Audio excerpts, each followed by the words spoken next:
Hello, good morning. स्वागत आहे आपलं आजच्या नवीन व्लॉगमध्ये. आज आपण करणार आहोत कढी. कढीसाठी आपल्याला काय काय साहित्य लागणार आहे ते बघा. कोथिंबीर, लसूण, मिरची आणि कढीपत्ता. सो चला बघा आपली रेसिपी. मिरची आणि लसूण आपण मिक्सरला बारीक करून घेणार आहोत.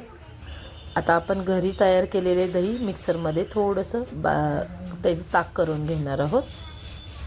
आपलं कढीचं तिखट ताक तयार झालेलं आहे. आता आपण थोडेसे डाळीचं पीठ घेणार आहोत.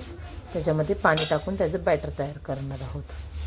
आपलं बॅटर तयार झालेलं आहे. याच्यामध्ये आपण हे तिखट ताक घालून घेऊया आणि पूर्ण सगळं मिश्रण एकत्र करूया.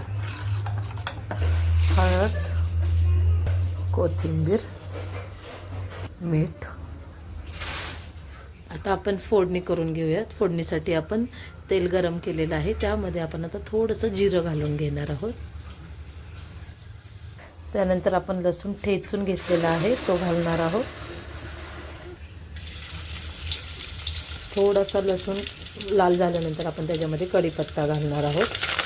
कढीपत्ता चांगला तडतडवून द्यायचा आहे आणि गॅसची फ्लेम आपल्याला एकदम बारीक ठेवायची आहे. जास्त कडक नाही झालं पाहिजे तेल, नाही तर आपली कढी फुटू शकते. बघा तुम्ही. आता मी हळूच त्याच्यामध्ये तिखटवालं ताक सोडणार आहे एकदम.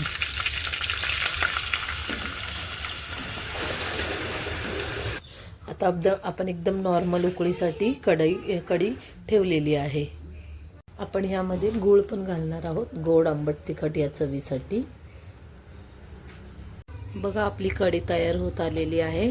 मस्त थिकनेस पण तिला आलेला आहे छान, आणि तिला समप्रमाणात बरोबर आपली डाळीचे पीठ पण झालेले आहे आणि कलर पण एकदम छान हळदीचा कलर आलेला आहे.